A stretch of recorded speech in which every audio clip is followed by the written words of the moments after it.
तर मित्रांनो, viral Friday the house full शोच्या या मंचावर मी स्वागत करतोय तुम्हा आम्हा सर्वांचे लाडके जयवंत वाडकर. पुरुषोत्तम बेर्डे हमाल दे धमाल या चित्रपटाचे दिग्दर्शक होते. तर पुरुदादांबरोबर याच्या अगोदरही तुम्ही काम केलं होतं आणि ऑलमोस्ट मोर दॅन 35 इयर्स, 35 वर्षापेक्षा जास्त वेळ झालेला या पिक्चर. त्यावेळचा अनुभव पुरुदादाबरोबर तुमचा कसा होता? ग्रेट अनुभव. म्हणजे काय सांगू तुला, तो मला अगदी एकांकिका मी करत असताना आम्हाला पाटकर आणि प्रदीप पटवर्धन, प्रशांत दामले, सतीश पुळे आमचा जो ग्रुप आहे त्या ग्रुपला तो ओळखत असायचा, यायचा, पाहायचा. आणि मी बेबंदशाही माझं पहिलं नाटक, मग खोली नंबर 5 हे करत असताना मी साहित्य संघाशी निगडीत राहिलो आणि मग टिळक आणि आगरकर हे नाटक करत होतो. आणि मग इथे टूर नाटक चालत होतं. मला आठवतं टूर नाटक कसं चालायचं. पहिले काही लोक पण यायची नाहीत, पण नंतर लोक यायला लागले. येस. आणि त्यावेळी मी कधीतरी दीपक शिर्केची रिप्लेसमेंट केल्यात काही प्रकार. तर असा एक तो संबंध. आणि नंतर त्यांनी विजय पाटकरसाठी मुंबई नाटक हे स्पेशली लिहिलं अगदी. आणि त्या नाटकात मला एक सुंदर रोल मिळाला, एकदम छान रोल. आणि तो छान रोल लक्ष्मीकांत बेर्डेला करायचा होता. अजित बुरे आमचा प्रोड्युसर होता त्या नाटकाचा आणि त्याला ते नाटक करायचं होतं. तर तिकडनं खरी बाळा म्हणतो आम्ही त्याला. तर मध्ये मध्ये बाळा येईल पुरुषोत्तम बेर्डेला. तर बाळाची ओळख तिथेच सुरू झाली. आणि मग ही वॉज सो टॅलेंटेड. म्हणजे तू नुसतं दिग्दर्शक म्हणून बोललास, पण ही वॉज अ रायटर. म्हणजे असा माणूस मला नाही, म्हणजे स्क्रीन प्ले, लेखक, दिग्दर्शक, म्युझिक डिरेक्टर, कॉस्ट्युम, ॲडचा बादशाह होता तो. ॲड कशा करायच्या नाटकाच्या, जे स्कूल ऑफ आर्ट्स. येस. आणि असं ते सगळं म्हणजे आहे त्याचं आजही. म्हणजे तो तर तशी त्याची ओळख झाली आणि तिथून हमाल दे धमाल तयार झाला. ते हमाल धमालसाठी त्यांचा ऍक्टर, त्या फिल्मचं कॅरेक्टर तिथूनच. हो, अगदी अगदी अगदी. म्हणजे मी तुला सांगू का की काटा आला मला. पण लक्ष्मीकांत बेर्डे, मी तुला सांगू का, ज्या तऱ्हेने आम्ही असे जेल होतो सगळे, तर एकरूप. त्यामुळे मला एक तुला माहिती आहे की एखाद्या हिरोकडे पहिली स्क्रिप्ट येते आणि मग ती वाचली जाते आणि मग त्याने हो म्हटलं की मग पुढचं सगळं गणित होतं. पण लक्ष्मीकांतकडे अशी स्क्रिप्ट वाचायला आली की तो वाचली की तो तिथे लगेच सांगायचा दिग्दर्शकाला, एक मिनिट, हे वाड्या करणार, हे पाट्या करणार, हे विजय कदम करणार आणि हे विनय येडेकर करणार आणि आता बाकीची कॅरेक्टर बघतो. त्यामुळे आम्ही प्रत्येक फिल्ममध्ये लक्ष्मीकांत बरोबर राहिलो. आणि असा हा हमाल दे धमालचा प्रवास तिथून सुरू झाला. आणि मग हमाल दे धमाल करताना खूप मजा. बरं, हमाल दे धमाल हा पिक्चर म्हणजे 35 वर्षापूर्वी मी पण शाळेच्या बॅचमध्ये, आणि आम्हा विद्यार्थ्यांना हमाल दे धमाल वॉज लाईक अ ट्रीट. लक्षा मामा, आता आम्ही लक्षा मामा म्हणू, पण तेव्हा लक्ष्मीकांत बेर्डे म्हणजे काय का कमाल असं आम्हाला वाटायचं. सर, हमाल दे धमालमध्ये सगळेच कॅरेक्टर म्हणजे इरसाल नमुने. तर सगळ्या कॅरेक्टरबद्दल तुम्हाला काय वाटतं? म्हणजे तुमचं पार्टिसिपेशन, त्यांच्याबरोबर इक्वेशन, आय मीन ते कसं होतं? आपण सगळेच आम्ही नाटकवाले होतो बेसिकली. सुधीर जोशी असायचे किंवा पाट्या असायचो, मी आहे, किंवा वर्षा उसगावकर त्यात होती. आणि वर्षा उसगावकरनी पहिलं नाटक सुद्धा माझ्याबरोबर केलं होतं, दॅट इज कार्टी प्रेमात पडली. आणि पहिली पिक्चर आम्ही केली होती ती तुझ्या वाचून करमेना, 1985 साल. तुमचा पहिला पिक्चर. मी, विजय पाटकर, चेतन दळवी, वर्षा उसगावकर, राजन तामाणे, अजित सातबाई, हजबंड वाईफ, आमच्या सगळ्यांचा डेब्यू फिल्म होता. म्हणजे सगळेच नाटक कलाकार सगळे. आणि दामू केंगरे डिरेक्टर होते, त्यामुळे त्यांनी आम्हाला सगळ्यांना ती अपॉर्च्युनिटी दिली होती. आणि तिथून वर्षाची खूप गट्टी नाटक बरोबर केलेलं होतं. त्यामुळे काही सांगावंच नाही लागायचं. एखादं सीन आल्यानंतर, आम्ही रिहर्स केल्यानंतर आपण जसं, आणि आम्ही असं, मला असं वाटतं की मी आत्ताही करताना मला इरफानचं नाव घ्यावं असं वाटेल की मी त्यावर खूप फिल्म केल्यात, 3-4 फिल्म केल्यात, अदरवाईज पण काम केलं. पण तोही तसंच करतो. म्हणजे तो सेटवर येतोच, तो पहिला येतो आणि चलो, तो पण शब्द वापरतो की काय कोरिओग्राफ काय केलंय. हा शब्द कोणाला माहिती नाही अजून. मला असं वाटतं 2 माणसांकडून ऐकलंय मी. एक अशोक मेहता, ती फिल्म आली नाही, जिअड नावाची, जीओपी अशोक मेहता, ग्रेट मन. ते पण असे यायचे आणि सांगायचे क्या कोरिओग्राफ क्या सीन. मग ते सीन बघायचे आणि मग सांगायचे आम्ही 3 घंटा मत आहोत, 4 घंटा मत आहोत, असं करून जायचे. आणि मग माणूस कुठेही फिरला तरी कुठचंही लाईट हालायचं नाही. क्लोजला काही येईल ते तुझ्या क्लोजला आपल्या येतं ना correct. तसं बस. असा ग्रेट कॅमेरामन त्याच्याबरोबर मी ऐकलेला. आणि इरफान बरोबर तर ते तसंच करायचो आम्ही. यायचं की आपण रिहर्सल, हां बोल तू इकडून आला, तू आला, तू काय बोलला, तू काय बोलला, एक रिडिंग केलं, अमुक केलं, आणि यातून तो सीन तयार व्हायचा. आणि एक्सटेम्पर सुद्धा लक्ष्मीकांत, सुधीर जोशी हे सगळे ग्रेट लोक असल्यामुळे काय काय वेळी एक्सटेम्परहून काही गोष्टी व्हायच्या. मला तेच विचारायचं आहे. आता लक्ष मामा ज्या चित्रपटात असायचा तो चित्रपट तो घेऊन जायचा, म्हणजे Yes. तो चित्रपट त्याचाच. असं आम्ही भरपूर सिरीज बघितल्या लक्ष मामाच्या. बरोबर. तर लक्ष मामा जेवढा प्रेमळ तेवढाच मस्तीखोर, इम्प्रॉम्प्टू तर होताच. पण जे जे टाकायचा तो स्क्रिप्टच्या व्यतिरिक्त, तर तुमचा अनुभव त्या इक्वेशनला कसा होता? मी तुला सांगू का, तू जे म्हणाला की लक्ष आला की हे व्हायचं नाही, पण मी त्याबरोबर काम करताना मला ऑलवेज जाणवलेलं आहे की त्या समोरच्या ॲक्टरला आहे ना बोलतं करणं, त्याच्याबरोबर मॅच करणं, त्याला कम्फर्टेबल लेवलवर आणून मग त्याबरोबर ते त्याने केलेलं आहे. आत्ताचे खूप ॲक्टर आहेत की मी नावं नाही घेणार, पण ते आता नवीन मुलं ज्यावेळी येतात ना, खरं मला त्यांच्याबद्दल खूप म्हणजे काय म्हणतो त्याला अपेक्षा आहे, आणि खूप सॉलिड आहेत ते. पण आपल्या इकडे लोक बघतो ना मी, ए ए डायलॉग बोलू नको रे, ए नाही मत बोल, दॅट इज रॉंग. बॉस तुला काय बोलायचं ते डायरेक्टरला बोल तू. लक्ष्मीकांत ऑलवेज ते करायचं की त्याला कसं कम्फर्टेबल, आपण असं करूया, बरं ठीक आहे मग आपण हे करून बघूया, असं करून करून करून करून ते सीन फुलवायचं, आपण फुलवणं म्हणतो. ते लक्षाने खूप केलेलं की सगळ्यांना बरोबर घेऊन सीन करणं, आणि मग त्या सीनचा रिझल्ट आपल्याला नेहमीच त्या पडद्यावर दिसतो किंवा सगळीकडेच दिसतो. त्यामुळे लक्ष त्या बाबतीत हॅट्स ऑफ टू हिम. आणि काय सांगू, मी खूप इमोशनल होतो खूप. लक्ष्मीकांत, मला असं वाटतं की आत्ता प्रशांत दामले, भरत जाधव जे काय करतायत ना थिएटर, म्हणजे कसं कमर्शियलाइज केलं आहे, ते कमर्शियल त्याने सुरू केलेलं आहे सगळ्या गोष्टी. आणि इतका ग्रेट ॲक्टर मिळणं खूप, मला तर मी खूप मिस करतो. आणि खूप लवकर गेला. आपण असं म्हणतो की वर गेल्यावर आपण विचारू, चला तू का गेला, एवढं सगळं सुख बरोबर होतं, सगळ्या गोष्टी असताना का गेला. सो तो आज असता तर अजून काहीतरी वेगळी गोष्ट असती. Yes of course. लक्ष मामाला आम्ही सगळे मिस करतोय. आम्ही जी त्यांच्या जवळची मित्रमंडळी आहेत ती अशीच त्यांच्याबद्दल व्यक्त होतात.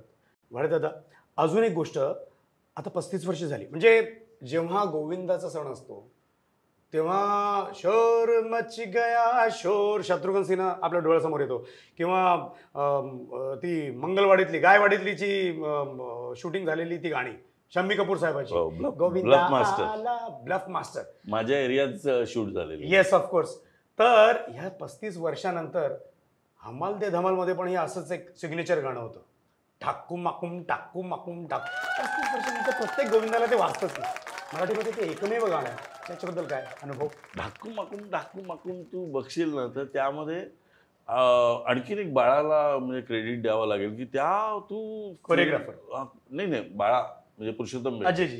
पण तू बघशील ना त्या ह्याच्यामध्ये सगळे आत्ताचे जे टॉपचे ॲक्टर आहेत किंवा आत्ता दिसतात आपल्याला, ती सगळी लोक आहेत. मला त्यासाठी या लोकांचं खूप कौतुक वाटतं. लक्ष्मीकांत असेल आणि नवीन लोकांसाठी खूपच पहिल्यापासून एकदम सपोर्ट केलेला आहे. पुरुषोत्तम बेर्डे तू सगळे दिसतील, म्हणजे सतीश सलागरे, त्यानंतर आता काही लोक नाही आहेत त्यातली, ही बरीच चेतन दळवी वेळ सगळी गँग दिसते तुला त्यामध्ये आज डाकू मकूम नाचताना. आणि ते सगळं फुगे मारणं आम्हाला त्यात वापरलंय, तर फुगे मारणं आणि अख्खं कुंभारवाड्यात शूट केलं, प्रॉपर ठिकाणी केलेलं शूट. त्यामुळे ते इतकं लाईव्हनेस होता त्याचा. आणि तुला माहिती आहे ना, डाकू माकूम ऍक्च्युली तोंडाने सुरू होतं ते, नंतर रिदम आहे. आणि मजा आली होती कारण का मला मोहिले आठवतात, कारण का मला ते स्टुडिओचं नाव नाही आठवत. चित्रा टॉकीजच्या पुढे तो स्टुडिओ होता, म्युझिकसाठी स्टुडिओ होता तो, आणि रेकॉर्डिंग स्टुडिओ. आणि तिथे आम्ही ते गाणी केलं, आणि मी आणि पाटकर नेहमीच सतत त्यांच्याबरोबर. आणि मला इतकं त्या गाण्याबद्दल हे होतं ना, त्यावेळी अक्षरशः ते ऍक्च्युली त्यांनी बनवलेलं होतं, पण बाळाची आयडिया ती बाळाची आयडिया. नाही हे पहिलं जे आहे ना, नाही हे पहिलं जे आहे ना ते असं बोलूया आपण, डाकू माकूम. आणि मग ती सुरुवात आणि ती सगळी मजा. आणि नंतर अक्षरशः तुम्ही बघितलंय फिल्ममध्ये, आणि त्याबरोबर एक गोष्ट तू बघितली असेल, त्यावर नुसतं गाणं नाही आहे ते, हा. त्याच्यावर अख्खं स्क्रिप्ट चालतं. हो, yes yes yes, that story narrator is very important. आणि मला असं वाटतं तशी गाणी बघा आपल्या जुन्या फिल्ममध्ये पण बऱ्याच ठिकाणी तशी फिल्म वापर त्यामध्ये जसं मुझं तेजाबचं गाणं आहे सो गया, ते स्क्रिप्ट पुढे जातं त्यातून. तसं ते गाणं आहे आणि ते सुपर डुपर हिट आहे आणि तसंच राहील. अच्छा, हमाल दे धमाल हा चित्रपट करताना म्हणजे 35-36 वर्षापूर्वी नॅचरली सगळ्याच कलाकारांना त्या चित्रपटाबद्दल प्रेम असतं, पण तो चित्रपट हिट झाल्यानंतर दिग्दर्शक आणि मेन लीड कास्ट त्यांना कॉम्प्लिमेंट मिळतात, पण आपलं पण चित्रपटावर प्रेम आहेच की तेवढंच. तर तुमचं त्या चित्रपटाबद्दलचं यश मिळाल्यानंतर तुमची काय प्रतिक्रिया होती? अरे ऑफकोर्स, म्हणजे मी तुला तेच म्हटलं ना की आम्ही सगळेच सिनेमे जेवढे केलेले आहेत किंवा आतापर्यंत मी कुठचंही प्रोडक्टमध्ये आलो ना की मी आज तुमच्या इकडे आलो, मी 100% असतो. ओके. आपण 100% असलं पाहिजे असं मला वाटतं. म्हणजे आता हा नवीन प्रभाकर माझी इंटरव्ह्यू घेतो राईट, पण मला असं वाटतं नाही विजय पाटकर घेतोय असं आपला बहस होऊ शकतो. पण ज्यावेळी 1, 2, 3, 4 लोक पण नवीन प्रभाकर बोलतात त्यावेळी मला पण नवीन प्रभाकरच दिसतो. वा वा वा. ही एक जनरल कॉन्सेप्ट लक्षात घेऊन लोक आली ना, म्हणून 100% आपण असलं पाहिजे जिथे जाऊ तिथे. ते किती चांगलं होईल, कसं चांगलं होईल, काय करता येईल, यु नो, त्या गोष्टी खूप महत्त्वाच्या आहेत. तसं या हमाल दे धमालसाठी आम्ही खूप, म्हणजे तुला किस्सा सांगतो, म्हणजे हमाल दे धमाल ॲक्च्युली लिखाणात सुरुवातीलाच अच्छा, त्या प्रोसेसमध्ये पहिल्यापासून होतं की अरे त्याला अनिल कपूरला आम्ही फिल्म केलेली तेजाब, बरोबर आहे, हे त्याला माहिती होतं. त्या प्रोसेसमध्ये त्याने लिहिलं की अनिल कपूर ॲज अ अनिल कपूर म्हणून येणार आहे फिल्ममध्ये, कळलं. सो त्यांनी आम्हाला विचारलं की यार तुम्ही आणू शकाल का, म्हटलं काय विचारतो ना. तर मी, आणि त्याचा एक किस्सा गोड आहे की मी आणि विजय गेलो होतो, मला वाटतं त्याची एक पिक्चर नाव विसरलो, पाट्या झाला आमचा हुशार आहे त्या नावांमध्ये. अनिलची एक पिक्चरचं शूटिंग चालू होतं, महेश भट्टची पिक्चर होती मला वाटतं, आणि तिथे गेलो आम्ही. आणि आम्ही म्हटलं यार असं अनिल ऐसा है, एक मराठी फिल्म कर रहे, आवारगी असेल, येस येस येस आवारगी. तर लक्ष्मीकांत बेर्डे उसमें है, लक्षाला तो ओळखतच होता. लक्ष्मीकांत बेर्डे, वर्षा उसगावकर नहीं हीरोइन है और हम लोग सब है.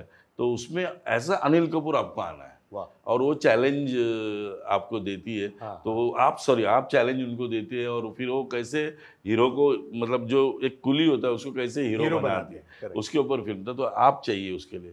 तो ऐसा हम बोललो आणि तो काही बोलला नाही. हाँ कब कब करना है बोलो ना तुम लोग. आम्ही दोघं असे पळालो अक्षरशः. ए इधर क्या हुआ, बोला इतनी जल्दी हाँ बोलेगा मालूम ही नाही.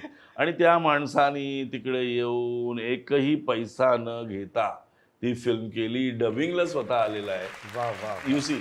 त्यामुळे तो 100% असणं, आणि त्याला तो कॉन्फिडन्स होता बाळाला की हे दोघं साला बरोबर आणतील. आणि ते खरंच ती फिल्ममध्ये तुम्ही बघता की अनिल कपूर अनिल कपूर त्या फिल्ममध्ये आहे. आणि this is called a real teamwork. आणि सुधीर जोशी वगैरे, अरे बाप रे बाप, काय धमाल असायची. ती दांडेकर होती, ती आता नाही आहे, ती सुद्धा खूप छान ॲक्ट्रेस आहे.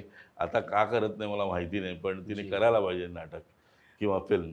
बरं, आपल्याकडे एक पद्धत आहे, ऑलरेडी एक सिनेमाचं प्रोसेस सुरू असतं, तिथे ऑलरेडी कास्टिंग झालेली असते, पण मध्येच एक पिक्चर हिट होतो आणि त्याच्यातले सगळे स्टारकास्ट अटेन्शन घेऊन जाते. तर हमाल दे धमाल हा त्यावेळचा इतका बेफाम चित्रपट, तर तुम्हाला त्याच्या यशाचा फायदा झाला? ऑफकोर्स, म्हणजे कसा, प्रश्नच नाही. म्हणजे हमाल दे धमाल नंतर एकतर त्यावेळी ना धूमधडाका वगैरे त्याचे पिक्चर एवढे जोरात चालू होते. सो तुला सांगू का, म्हणजे लक्ष्मीकांत जिथे जाईल तिथे आम्ही दोघं आहोत. कुठच्याही फंक्शनला जा, म्हणजे तो त्याचं एक वैशिष्ट्य होतं. लोक कसं, आता तुझं काही फंक्शन तू निघून जातोस ना, आपल्या बरोबर असतात त्यांना आपण काही विचारत सुद्धा नाही आता. पण तो तसं नाही, काय चल चल चल तयार हो, चल चल चल. तो जिथे जाईल तिथे आम्ही पण त्याबरोबर. त्याचं जेवढं यश त्याने त्याचं एन्जॉय केलंय, लुटलंय, तेवढंच आम्ही लुटलंय त्याच्याबरोबर. आणि त्यानंतर आम्हाला खूप सिनेमे मिळाले, खूप, तुला खरंच सांगतो, खूप सिनेमे मिळत गेले देवाच्या कृपेने. आज मी म्हणतो ना की आज लक्ष्मीकांत असता तर माझी जी फिगर आहे 215 मराठी फिल्मची, ती कदाचित 250 असती. क्या बात आहे सर. आणि हिंदी जवळजवळ आज 43 पिक्चर रिलीज आहेत. त्यामुळे ग्रेट ती सुरुवात आहे असं मला वाटतं. हमाल दे धमाल ही सुरुवातीचे सगळे पिक्चर आहेत आमचे. तेजाब असेल, हे असं कुठं कुठं शोधू मी तिला असेल. ऑफकोर्स हे सगळे पिक्चर लक्ष्मीकांत बरोबरचे आहेत. वा वा. म्हणजे हिंदी आणि मराठी या दोन्ही चित्रपटांचा जर बेरीज केली तर आपण मला वाटतं साधारण 250 चित्रपट आपण येस येस येस. 250 चित्रपट केलेली सेलिब्रिटी आज viral Friday the housefull show मध्ये आहे. आणि मी तरी ही अपॉर्च्युनिटी सोडणार नाही सर. आमची एक प्रथा आहे, हमाल दे धमाल या चित्रपटाचं तिकीट आम्ही छापलेलं आहे. अरे वा वा वा वा, क्या बात. आणि या चित्रपटावर तुमची एक स्वाक्षरी आम्हाला हवी आहे. हो, आणि हे तिकीट आम्ही मोमेंट म्हणून या शोच्या त्या भिंतीवर क्या लावतो. बात. Wall of fame. क्या बात. मस्त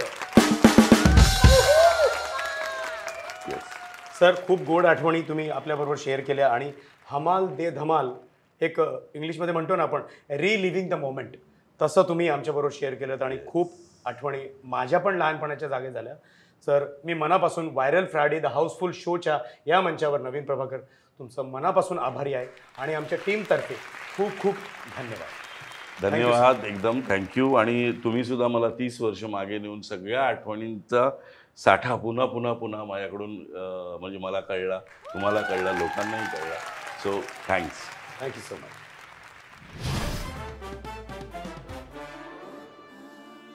तर मंडळी, सादर करीत आहोत आता व्हायरल विनोदी स्वप्न. बंडूने लहानपणी काही स्वप्न पाहिली होती. तो 40 वर्षाचा होईल तेव्हा 7 आकडी पगार असेल, मोठं घर असेल, फेरारी, लॅम्बोर्गिनी असल्या महागड्या गाड्या त्याच्या कार पार्किंग मध्ये असतील, लोणावळा आणि खंडाळा असल्या हिल स्टेशनवर त्याचं मोठं फार्म हाऊस असेल. आता बंडूचं त्याच्यापैकी एकच स्वप्न पूर्ण झालंय. तो 40 वर्षाचा झालाय. त्याच बंड्याने लहानपणी बाबाला विचारलं होतं, बाबा, मी ना रात्री स्वप्न बघितलं. कोणतं रे? माझा एक पाय पृथ्वीवर आणि एक पाय चंद्रावर होता. गधाड्या गाढवा, कुणी सांगितलं होतं तुला असली स्वप्न बघायला? म्हणून तुझी चड्डी फाटली रात्री. जगातल्या प्रत्येक आईचं हे स्वप्न असतं की तिला सगळ्यात चांगलं जावई मिळावं. आता तुम्हीच मला सांगा, मी किती आयांचं स्वप्न पूर्ण करायचं? चाळीतला मंग्या एकदा तावातावाने बोलत होता, मला ना महिन्याला 5 लाख रुपये कमवायचे माझ्या बाबांसारखे. काय, तुझे बाबा महिन्याला 5 लाख रुपये कमवतात? अरे नाही रे, त्यांचं पण स्वप्न हेच आहे, मी महिन्याला 5 लाख रुपये कमवणार. धीरे धीरे रे मना धीरे सब कुछ होय, माली सिंचे 100 घडा ऋतू आये फल होय. माळ्याने झाडाला किती घडाभरही पाणी घातलं तरी पटकन त्या झाडाला फळं येत नाहीत. विशेष ऋतू आल्यावरच त्या झाडाला ती फळं लागतात. तसं संत कबीर म्हणतात, धैर्याने प्रत्येक कार्य केलं तर ते कार्य सिद्धीस जातच. यशस्वी व्हायचं असेल तर तुम्ही हा कानमंत्र सर्वांनी लक्षात ठेवा. तर मित्रांनो, पुन्हा भेटूया. यशस्वी व्हा, सुखी व्हा, मस्त रहा, मजेत रहा आणि पुन्हा पुन्हा बघत रहा तुम्हा सर्वांचा लाडका show viral Friday the housefull show. टाळा, काळजी घ्या. गंमत सांगायची म्हणजे आमचा जेव्हा तो हॉस्पिटलचा सीन होता, जेव्हा आम्हाला केबिनमध्ये बोलवलं जातं आणि सांगितलं जातं की वडिलांच्या बाबतीत काय होत आहे आणि तुम्ही काय डिसिजन घ्या, तर तेव्हा बोमन इराणी जवळजवळ 2.5 दिवस हे फक्त आम्हाला क्यूज द्यायला होते आणि त्यांची फक्त बॅक येत होती.